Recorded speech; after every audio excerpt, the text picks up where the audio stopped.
Welcome, everybody. Welcome, welcome. Hello.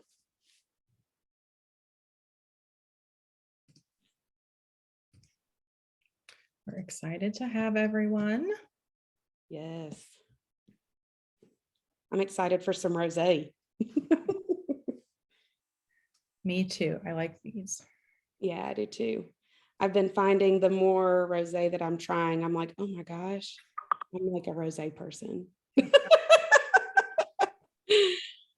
Tends to go that way, doesn't it? I know.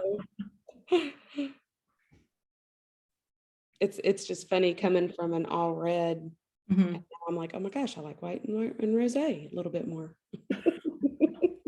But yeah, I'm super excited for these. 'Tis the season, right?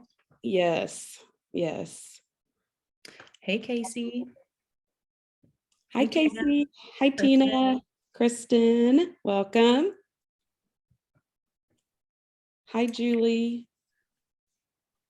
Give it a few more minutes to let everyone get in here. Here we go. New Jersey, Ann Arbor, Michigan, Austin, Tulsa. Everywhere. Happy birthday, Cindy. Happy birthday. Whoa, Holly from Northern Idaho, Marta from Birmingham. Wow. Nice. Oh, welcome, Ashley. It's her first time.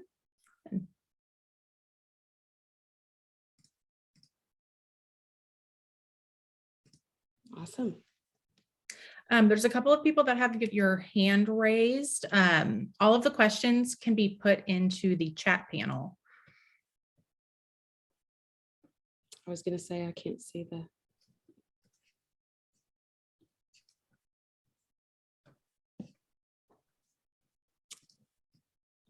Lots of people joining us. Oh, Welcome, welcome. We're excited to have y'all tonight. which wine should you have in your hand? We're going to start with the Primofoglia Prosecco. Yes. And yes, make sure that you have your chat setting to everyone. That way we can all see what you're commenting. Yes. Yeah. A lot of them right now look like they're set for hosts and panelists. So double check that. Perfect.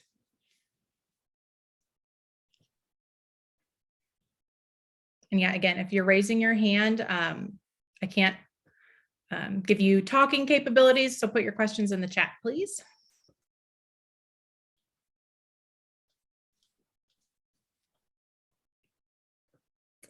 All right.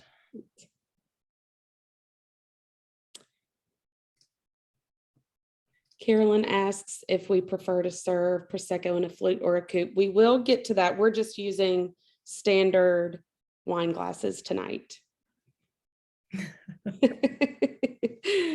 And scared the dog. I know, I love it. Yeah, I get that. Mine popped a little loud too today, actually. Yeah. A lot of pressure. Okay. Let's get started. Slowing down on people coming in. So we will go ahead and get started. Like we've said, welcome. We're so glad to have you all joining us tonight.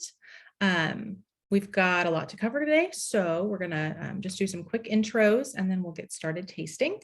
I am Lauren. I am a Wine Concierge team lead with First Leaf. I've been here for a little over a year now.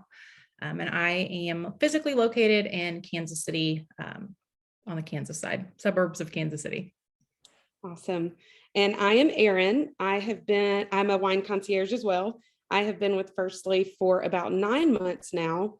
Time flies when you're having fun. I will say that 9 months kind of snuck up on me. I was like, whoa, I can't believe that. I am also from Little Rock, Arkansas. I just saw Luann post that she's in Little Rock too. So here in Little Rock, Arkansas. And we have Lindsay, who is going to be in the chat today. She is also a wine concierge from New York. I was going to say, should I say all of your intro details too? But she is from New York and she will be there to answer any questions you guys have too. But of course, we will be answering some on the tasting too. So just a few things about the chat. Be sure you have it set to everyone. Just hosts and panelists would just be to Lauren and I, and that's fine too, but we want everybody to be able to see your comments, and we will read through those and of course answer any questions that come up. Yes. And then two, we have a little exciting giveaway that we are going to be doing. So stay tuned to the end of the tasting and we'll give you more details on that. Yes, yes, yes. All right. So like we said, we're going to start with the Primofoglia Prosecco Rosé, sparkling. Yes, let me get a glass poured here. And really exciting news about the Primofoglia Prosecco Rosé too. Just won the Best International Sparkling Wine Award. Also Best of Class, won 94 points at the 2022 Experience Rosé Wine Competition. So we're very, very proud of this wine. We were beforehand and we're even more excited about it now and glad that we get to share it with y'all tonight. So about the Prosecco Rosé, just recently, relatively recently, on May 21st of 2020, the Italian government finally approved the production of Prosecco Rosé. And the rules with that are that it must be 85 to 90% of the Glera grape. Glera is Glera. And then 10 to 15% of the Pinot Noir grape. And then it must be fermented for at least 60 days in a stainless steel tank. So super interesting, but go ahead and pour yourself a glass. And like we said, normally we would do the champagne flute, but we are doing in a regular standard wine glass so we can get the aromas better and allow it to open up in the way that we'd like for the tasting. The flutes are great for maintaining the bubbles when you're serving them. But for the tasting process, the larger bowl of the glass gets you those aromas, like Erin said. Perfect. Yes. All right. So first of all, since sometimes during the tastings, you'll notice we don't always talk about color. But today, since we're doing 3 of the same color, let's actually start there and take a look. If you've got a white piece of paper, go ahead and hold that up. And you can kind of see it. I think it portrays pretty well on camera, actually, to the actual I agree. color. But what color would you say this is, Erin? It's like a light peach. Yeah, very, very light for sure. And peach, I was thinking too, almost maybe like a very light salmon, but that same kind of orangey, pinky, peachy, but light. Yeah, that's the main thing I notice. Even in the bottle, it just looks like it's barely tinted. Yeah, for sure. All right. So normally to start sniffing, or before we sniff, we would want to do a swirl. I'm always tempted to do that myself, but you don't want to do that with your sparkling wines. You don't want to swirl it with the sparkling because then that loses the bubbles. Yes. So just take a nice sniff. Start with one maybe a little further out from the top of the glass and then really get down in there too. See what you're smelling.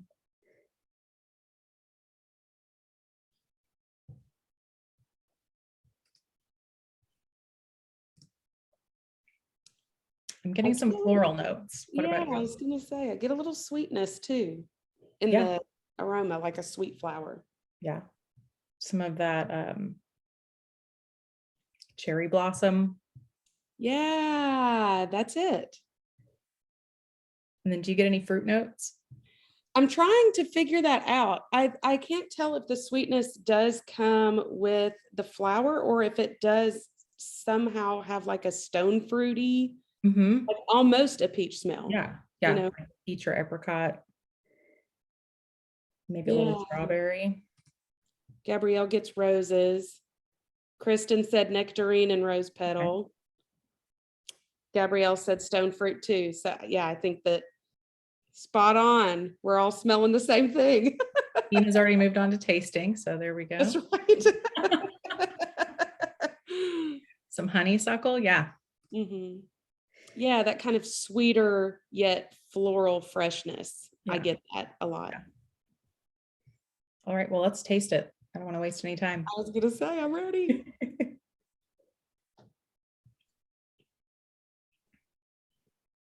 I love the little tiny bubbles. I do too. They're so velvety. Mhm. And I like it because I don't get as much sweetness in the taste as I do in the smell. There is something there, but not as powerful as the Right. aroma. Yeah. And sparkling usually does have like a little bit of a sweetness to it. Hmm. What do you think? What are you getting fruit wise? I expected to get something different. I expected to get sort of like a cherry, a little bit of a cherry note. I'm getting more of that like strawberry, Yeah. a little bit of like citrus. I think some people have said grapefruit. Hmm.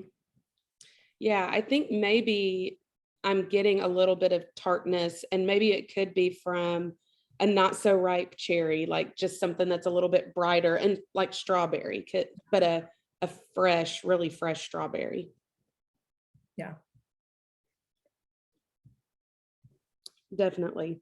While y'all are sipping, I'll tell you a little bit more about the region and about Italy and Prosecco and things like that. So Italy is actually one of the largest producers of Prosecco.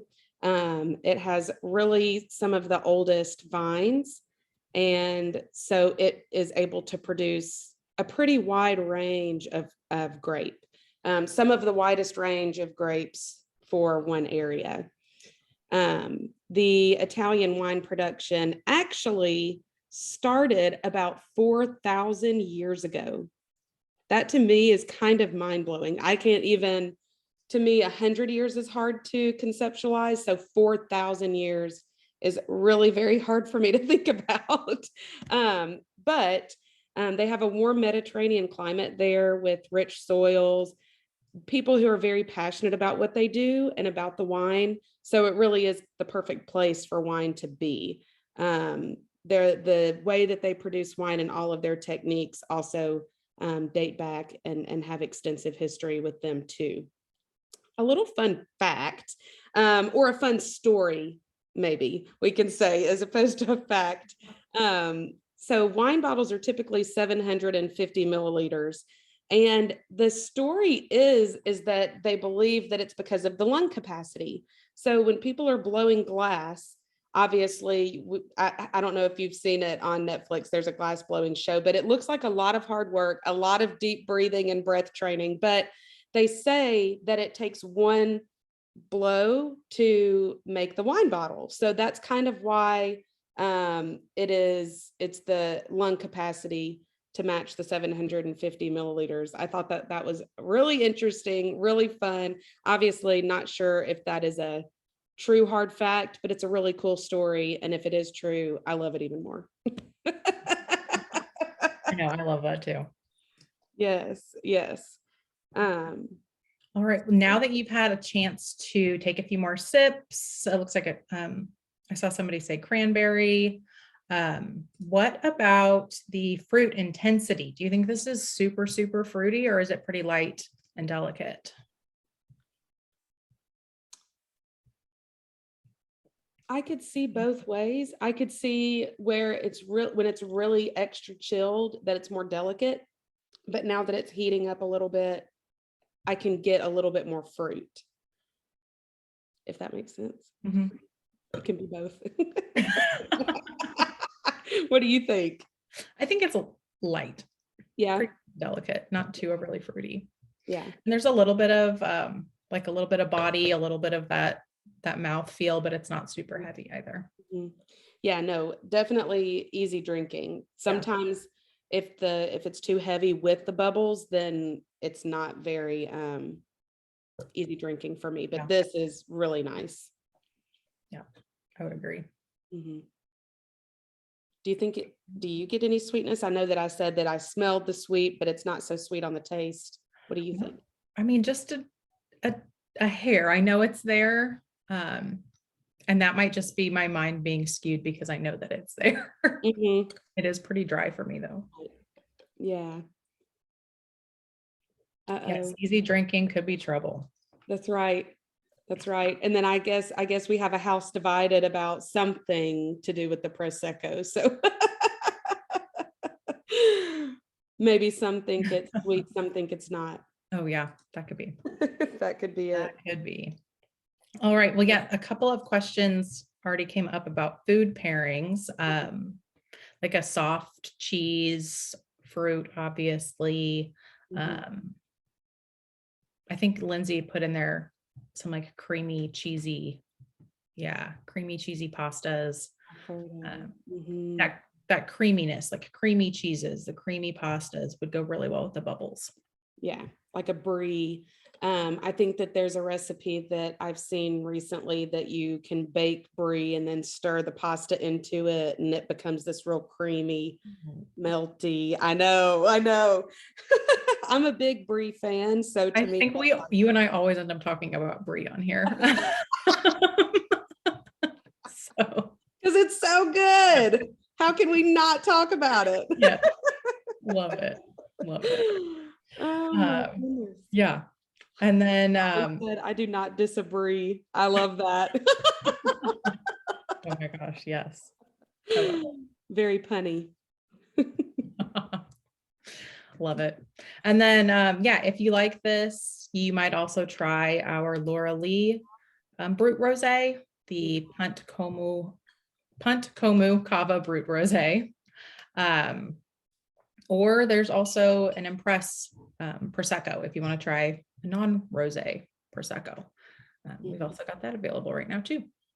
All good options. Yeah. All really, really good. Yeah.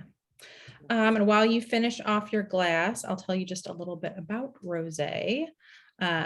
It's usually made from black grapes, which are used to make red wines that are fermented. The skins, it's produced just like red wine, except the skins are just left in contact with the wine for a little less time. So could be just days, and maybe you get something a little lighter, could stay on in contact with the skins for like a week or so. It'll get darker and darker the longer it's in contact with those skins. And that's what gives it the pink instead of the true red color. There's two more common ways to make rosé. The most common is it's called short maceration, pretty much what I just described. Skins are left on for just a little bit amount of time, and that's what gives it that pink color. And we'll kind of talk about the color differences in all of these. You'll notice them, and that just proves that the skins were left on longer. The other way to produce rosé that's second most common, I would say, is blending. So that's where a red and a white wine are literally blended together. Commonly, you might find like a Pinot Noir blended with the Glera grape to get this rosé Prosecco. I So yeah, think those a are the, blush, right? A blush would be with the blended. yeah, yep. And then at that point, it's usually known as a blush. Yeah. Awesome. But any final questions about the Prosecco rosé? Yes, Gabrielle said, so the Glera is a white grape. Yes, the Glera is a white grape, and then they use the Pinot Noir for the little bit of color. Let's see. So Holly says, how can we tell the difference between blended and leaving the skin on for less time? That is a good question, because honestly, for me, I couldn't tell you the difference. I think that, I mean, for me at least, I am not, I don't have skilled enough tasters to be able to taste whether it would be blended or skin contact. What do you think? Yeah, I think it's really up to the winemaker. I guess if you wanted to get really technical with it, the differences would be in the notes that you taste.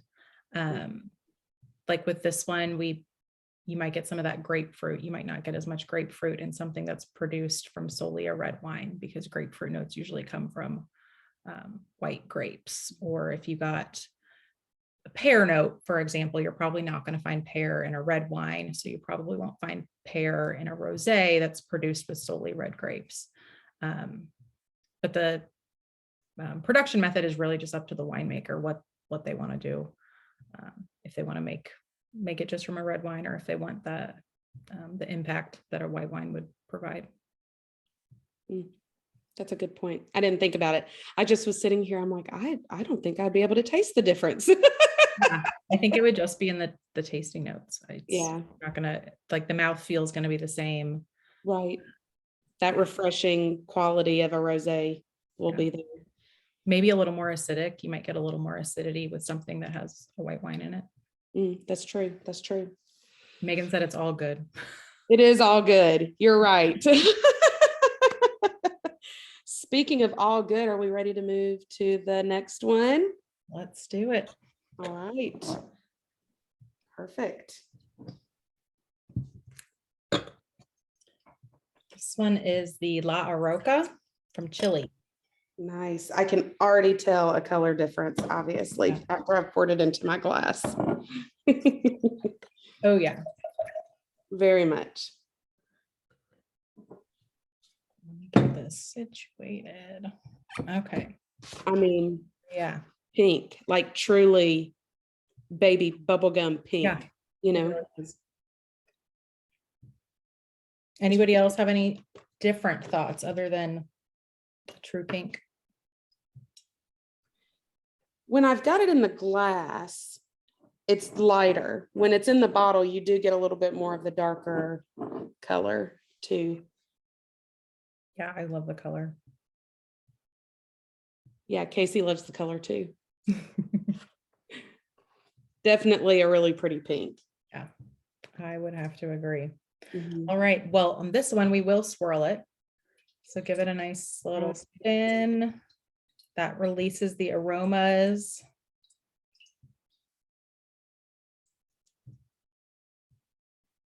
Give it a smell. I'm definitely getting some floral notes on this one. Yes. And more powerful too. I think I get the floral more, and then I do get more fruit too, right off the bat. Yeah. In comparison. Mm-hmm.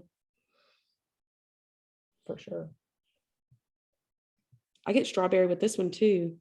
Do you? Strawberry and peach again. Yeah.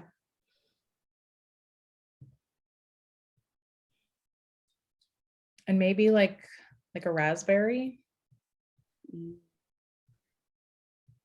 Yeah. I like raspberries a lot. Do you actually smell them or just like them? I like raspberries a lot. I can't get raspberry in this. Okay. I think I do get more strawberry, but when you said raspberry, I'm like, oh yeah, I love those. Marta says berries. I agree. I think I got strawberry first, but the more I'm swirling, the more I'm sniffing, I just get a lot of berries, you know, blackberry. Right. I was about to say I could even pick up a blackberry if I wanted to. Mm-hmm. Mm-hmm. Haley says a powdery floral. I totally get what you mean by that. It's like soft. Mm-hmm. Now that it's opened up more, a soft. Yeah, floral. I'm not like a flower girl. I do not know my flowers, but I'm thinking some wines have more of that, like in your face, more of like a citrusy floral. Mm-hmm. And this is powdery is a really good way to describe it. More of the like delicate. Yeah. I'm setting myself up for questions that I probably can't remember, but when I was in like 8th grade in science, we had to do a wildflower project and we had to collect like 75 to 100 different wildflowers and name them and talk about the classification. So I should be able to give you more definitive answers on what flower, but I couldn't remember. 8th grade was a long time ago. It was a long time ago. So I'm not going to hold that one against you. Yeah. I'm ready to take a white flower. Yeah.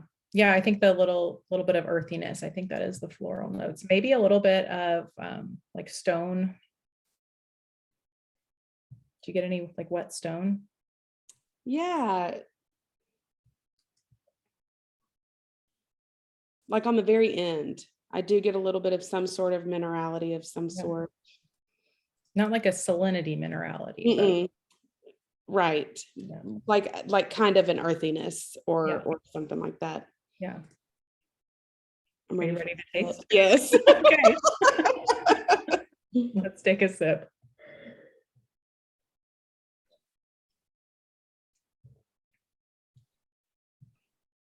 Very So smooth. much different than the other one. Yes, yes.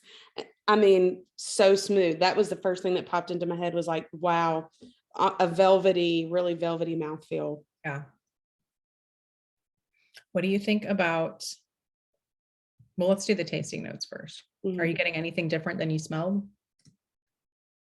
Yes, I still get floral, but it's not as sweet or powdery or jasmine like as I was anticipating it to be. It is more of a refreshing, um, crisp lightness at the end, if that makes sense.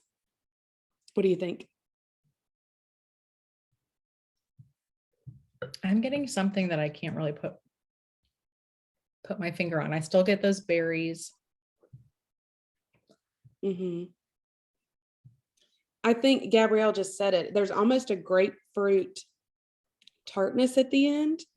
And I think that that's what I'm getting as a fresh floral, but I can totally see where that grapefruit at the end could be kind of what you're getting. Yeah, raspberry, Yeah. strawberry. Ooh, Christina says vanilla. Now I gotta try.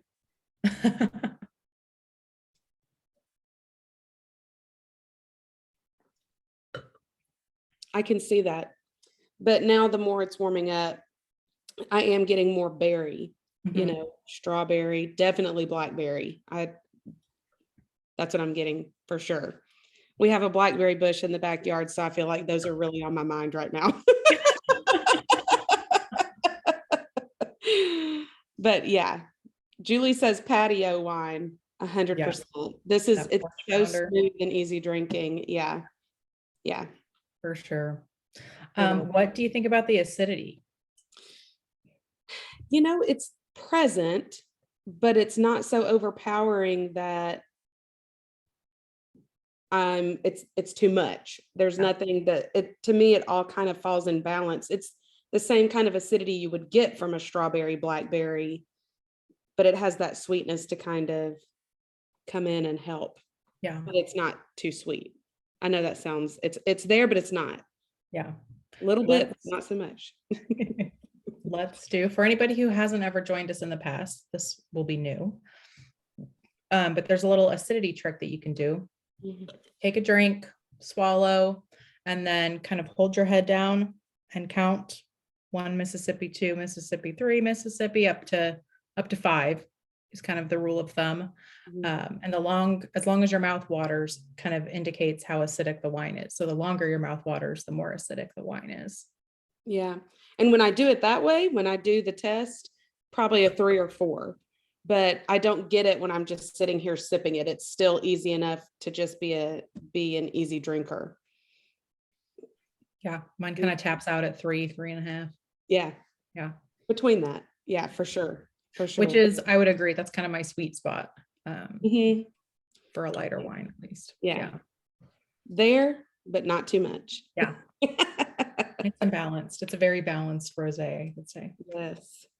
What Yes. about the fruit intensity? Do you guys think this one is fruitier, way fruitier, a little bit fruitier than the first?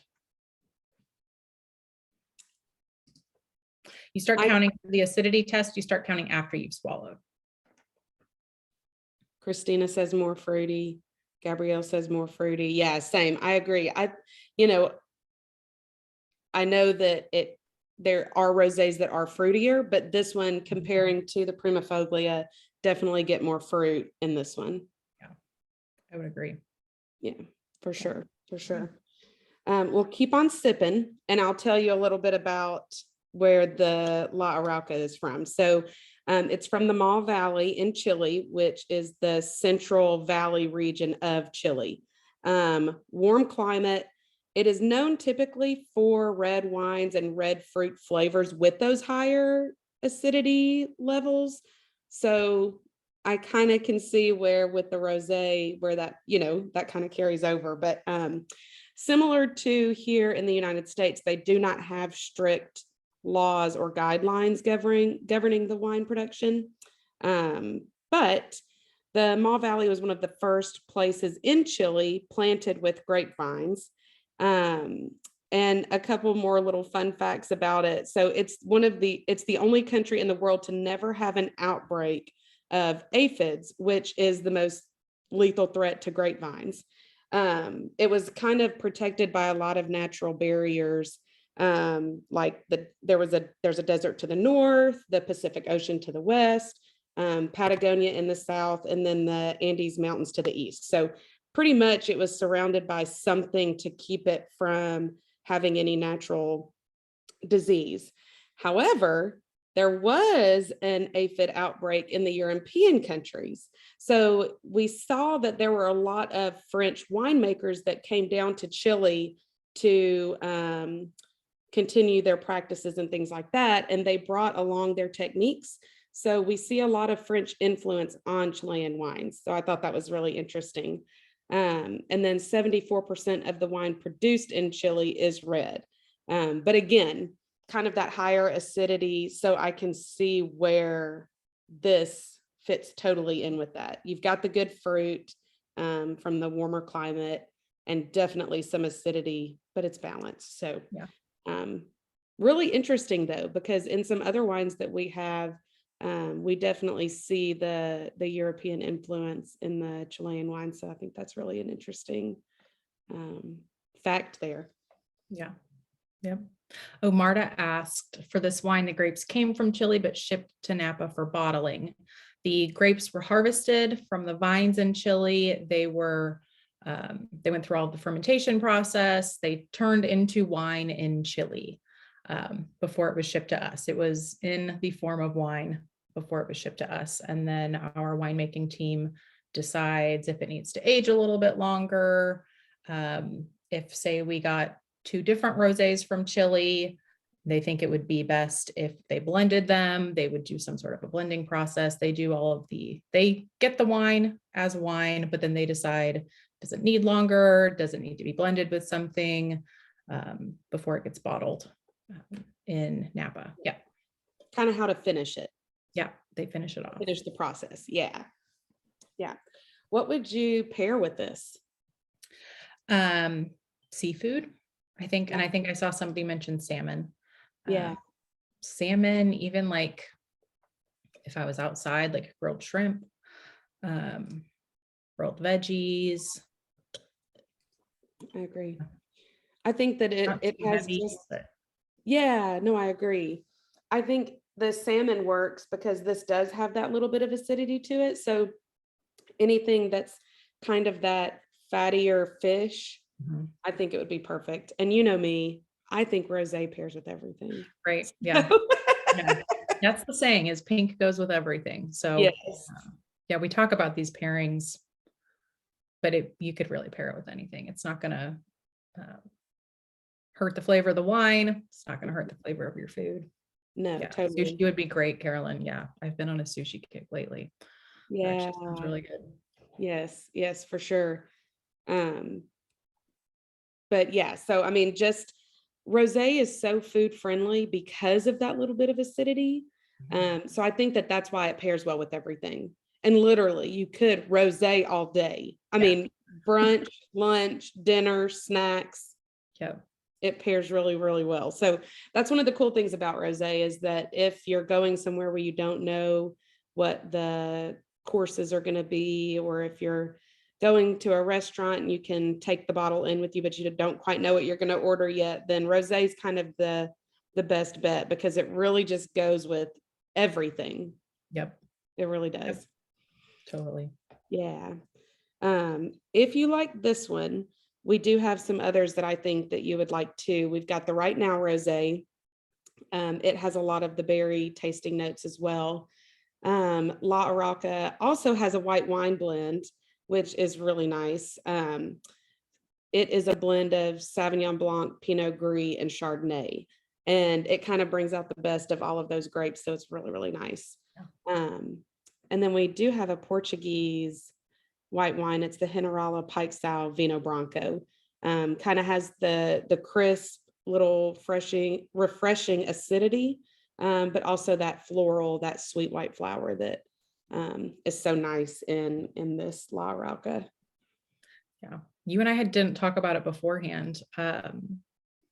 But the Serenia Rosada, that's also in the bundle. If you haven't broken into that one yet, I probably wouldn't have been able to wait until the tasting to get to some of the others in that bundle. But I think that one is a little bit similar to this in the like the smoothness, the balanced. Yeah. So if you haven't had that one yet and you like this one, definitely save that bottle. Yes, I love the Serenia Rosado. It is so good. It to me has not watermelon in the way that you're like biting into a piece of watermelon, but almost this watermelon Jolly Rancher, but not so sweet. It is so good. It is so good. But yeah, definitely one that's also easy to drink. And Lindsay mentioned she loves the Ophidian Rosé that's also in the bundle, and I definitely agree with that one too. That one has that smoothness. Yeah, it's super smooth. It's a little lighter than this one though.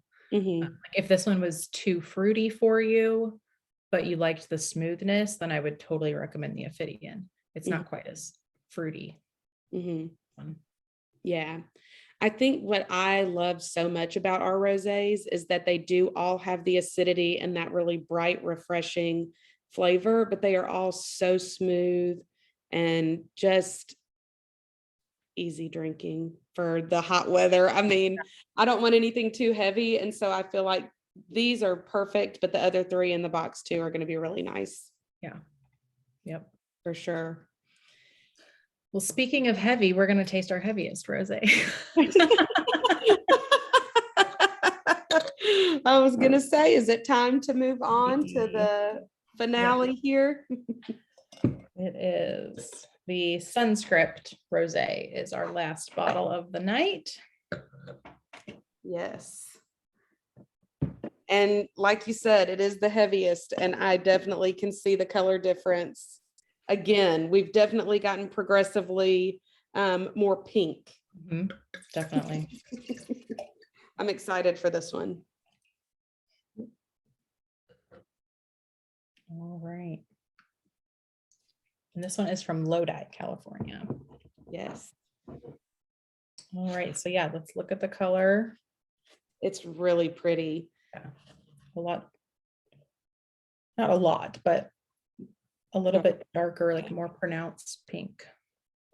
Almost, if you hold it in the light, there's like a copper tone to it almost, or like a rose gold, very pretty. Gabrielle said, beautiful coral. I agree. Yeah. It is gorgeous. I know I'm losing my natural light in here, so they're all starting to look a little bit similar, but I know. I'm having to hold mine under the light because I'm starting to lose some too. But yeah, I definitely get rose gold and like almost a coppery, not metallic, but like a gem tone. Yeah. Yeah. Jewel tone. Jewel tone. Thank you. Yeah. I love a good cork also, Gabrielle and Kristen. Yes. Labels are pretty too. I love the La Aroca label also, like especially for a party. Oh yeah. Yeah. I think we have some good labels. Yeah. I mean, I think the Sunscript is elegant and the Primofoglia is elegant too. I think that those would be some that really could kind of be really gorgeous centerpieces for a meal or a party table or whatever, if you do those kind of tablescapes. Yep. Yes, they can put a good gifting wine. Yeah. Oh, definitely. Okay, so we said this one's darker in color. So let's swirl and sniff.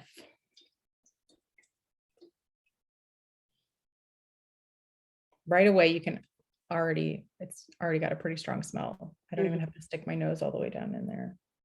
Swirling too, I can even tell it's going to be heavier in body because I can see the drip downs a little bit more prominent in this one than in the others.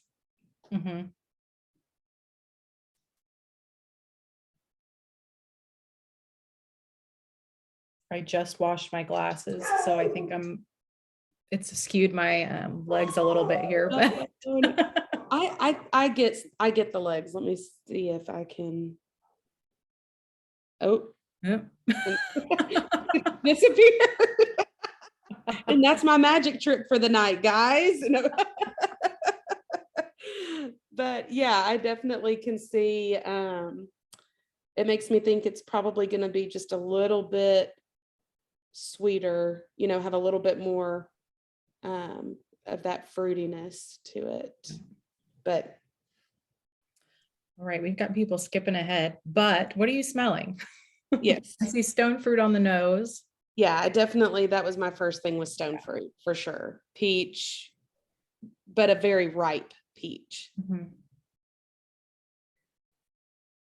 Aaron and I have talked about this before. This one really makes me think of like a peach raspberry iced tea. Yeah. Exactly what I smell. And I was going to say, I'm still getting that kind of tea. I don't know what it is. I don't know what it is that's making it have that smell, but it's there. Yeah. I mean, I know don't that know enough about tea. yeah, I know. Well, I think that we have some. So I did see somebody said almond oil. Pia says yogurt. I don't think any of these things are weird. If you smell it, then that's kind of what you get. But it doesn't sound crazy to me because I get kind of that something that doesn't smell like fruit. Mhm. And it's not your traditional earthiness. No, but maybe it is like A little a nutty. stone. Yeah, or something like that.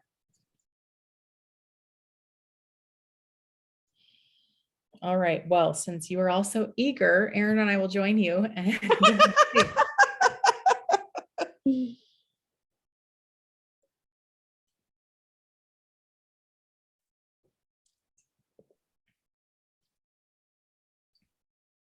I actually get a little less of the tea. Really? I was gonna say, okay. The finish lingers with that tea. Yes, Yeah. agreed. I was gonna say, I think that this actually tastes, and the aromas that I got, I expected the taste, if that makes Yeah. sense. Like I still get the stone Yeah. fruit. And then yeah, this finish of something that's tea-like. I would Luann, say, Lipton peach iced tea. yeah, Yes. I would say tannins. Like tea and wine both have tannins, but it's not tannins. Mm. Oh, Lindsay said Yeah. touch of tannin from the skin. It could be. I'm not getting that drying effect. I mean, that's exactly what I thought first too, Lindsay, because that's what they both have in common is tannins. But I'm not getting the drying effect that the tannins usually give you. It's an actual taste. Mhm. Um, I was gonna say, with that second sip, maybe like, I know this is not a proper measurement, but I wouldn't even call it a 1 of tannin. It's maybe like a half. Like there is some sort of, but maybe it's a minerality or the earthiness. Maybe, because we're saying that maybe it's not tea, but maybe it's an earthiness of some sort, yeah. Herbal or medicinal? Yeah, I could see the herbal. Mm-hmm. Yeah, Wine totally. makes you want to reflect, like sitting outside and reflecting. Yeah. Reflecting because I'll be sitting outside and appreciating the warm weather, but also reflecting and trying to think of what it could be that I'm tasting. Yeah. It's definitely different, like so different than the first one, so different than the second one. Yes. Do you think this one's fruitier than the La Aruca? So yes, but I think about it as in like a peach, very, very ripe peach that when you cut into them, they almost have that syrupy kind of texture and flavor. I almost get almost like, but not the sweetness, but just like a syruped peach, if that makes sense. Okay. I was thinking less fruity than the La Aruca, but just a touch sweeter. Okay. But that could kind of go with your syrupy. Mm-hmm. I mean, I definitely get more sweetness from this one than the La Aroca and the Primofoglia, obviously both of Yeah. them, but I do still get fruit. And I Mhm. think Oh, now yeah. the more that I'm sipping in, I'm getting more of the raspberry, Yeah. you Yeah, know, that raspberry. is starting to come Yeah. through for sure, for sure. Um, keep on sipping, and we're going to talk a little bit about Lodi.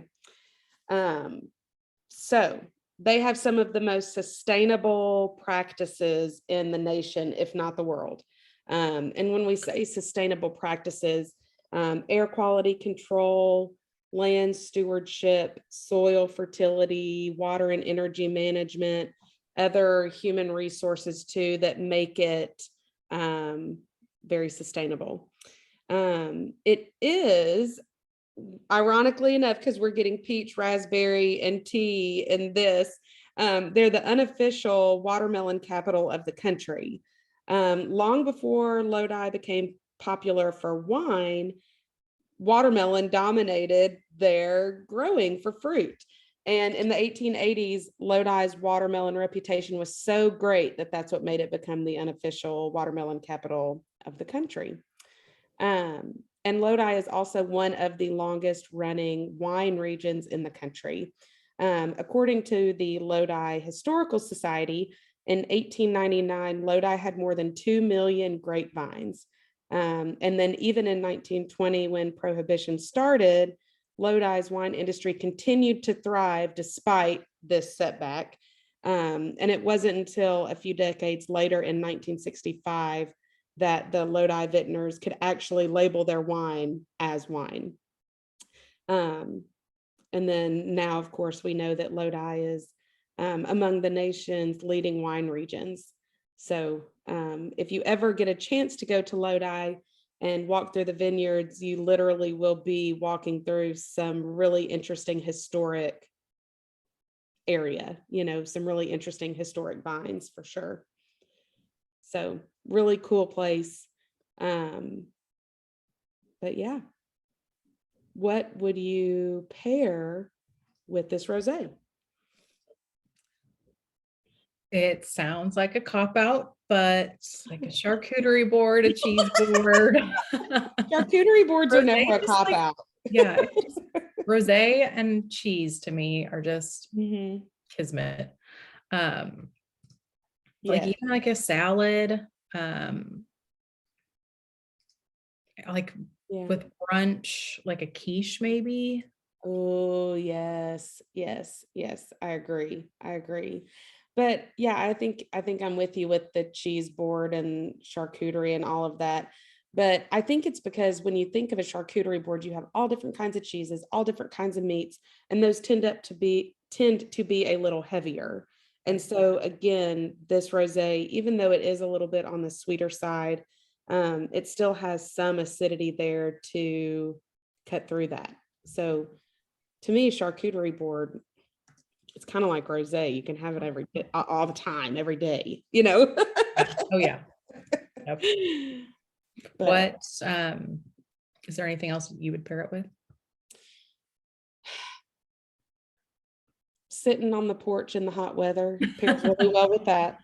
Um, I do agree. I think that it would be good with something maybe a little bit um saltier. I think that it would pair well. I like the quiche that you were saying, but I think too like a cheese like a casserole that has maybe cheese and veggies, like a breakfast casserole of some sort. I think that would pair really well.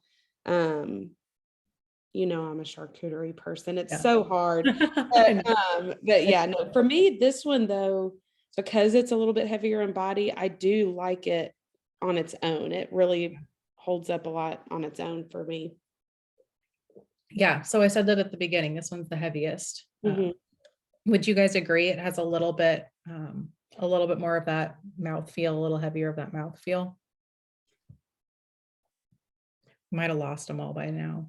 I know. Well, I was actually looking because Gabrielle says charcuterie is her main food group. And I think that I feel appreciated and seen now for my love of charcuterie. Yeah. Um, let's see. She said, ooh, chicken marsala. I didn't even think about that. That would be good.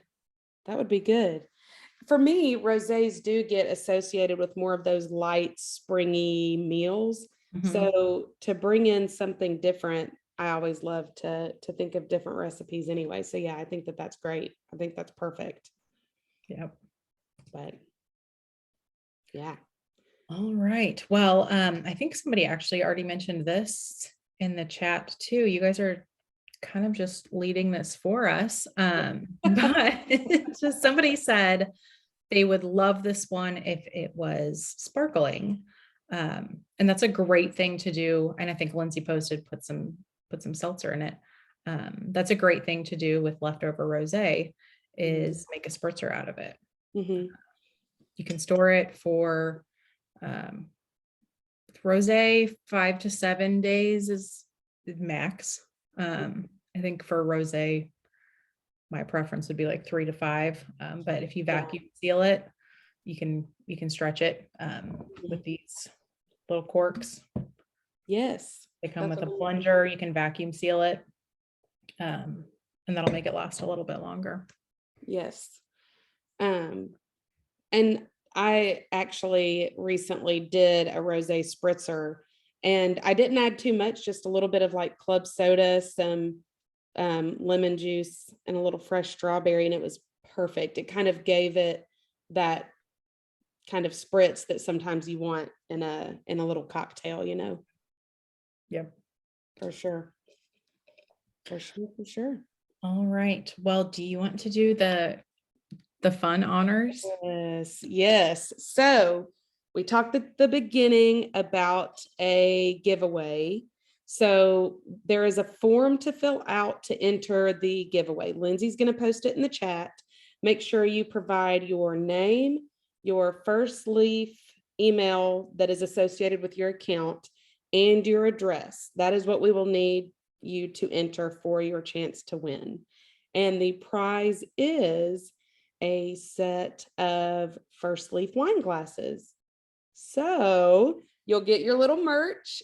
And so just be sure to fill out the form, and we will be announcing the winner at next week's wind down. Typically it's on a Wednesday. Next week it will be Thursday. So next Thursday at 7 p.m. Central, I will be announcing the winner of the giveaway.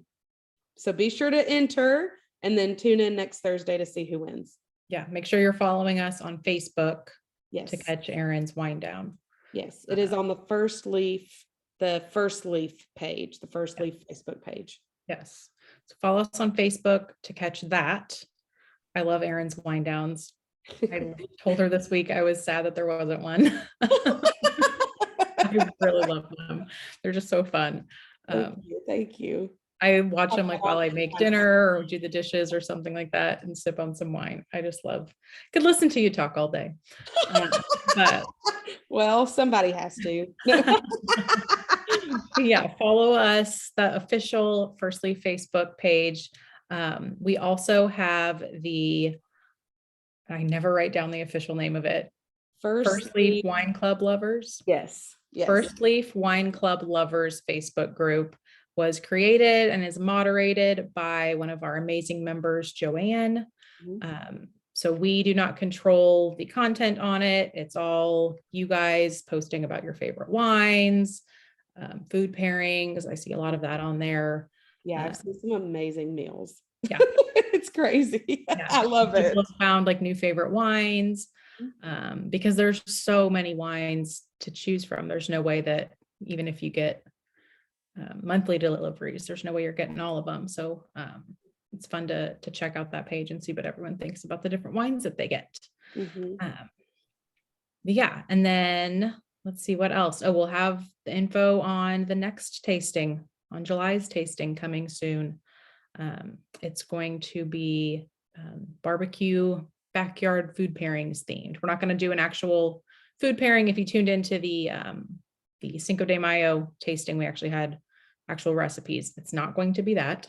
It's just wines that will pair well with your outdoor picnics, barbecue, Yes. summer.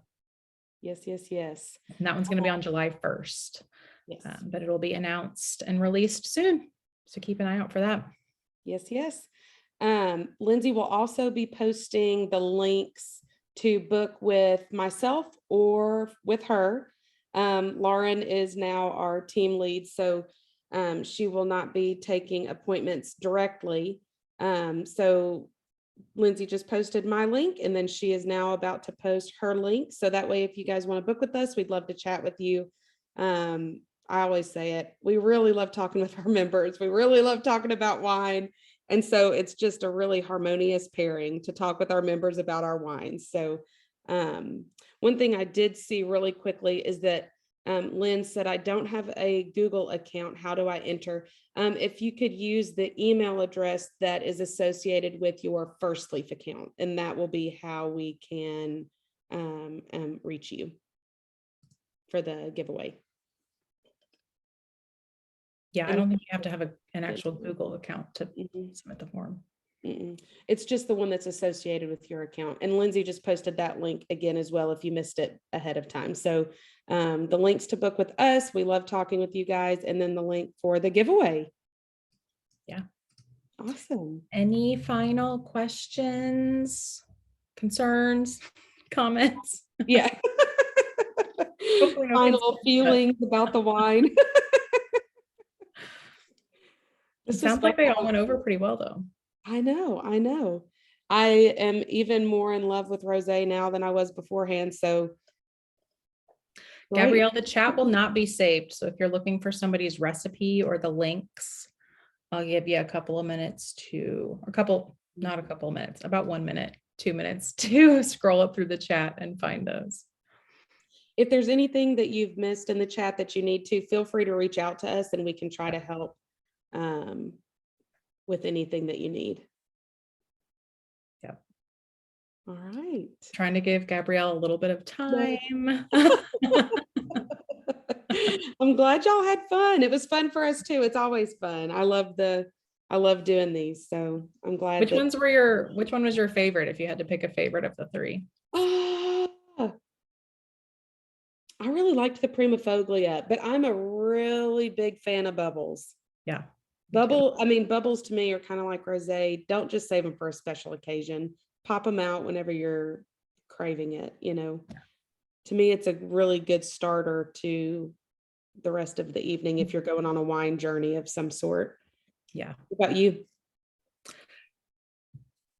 It depends on my mood. Also, I like the sparkling, but I don't drink it on like a regular basis. Right. So if I was just picking one to like maybe take to a barbecue or something like that, or take next door to the neighbors, I probably wouldn't grab the sparkling. I'd probably grab the La Aroca. Yeah. Yeah, for sure. I think that some people don't care for bubbles. And so that one is perfect because then I can save it for myself, the Primofoglia. I don't have to share it. Yeah. But if I have to share, you're right. I think that I would take one of the other two. So true.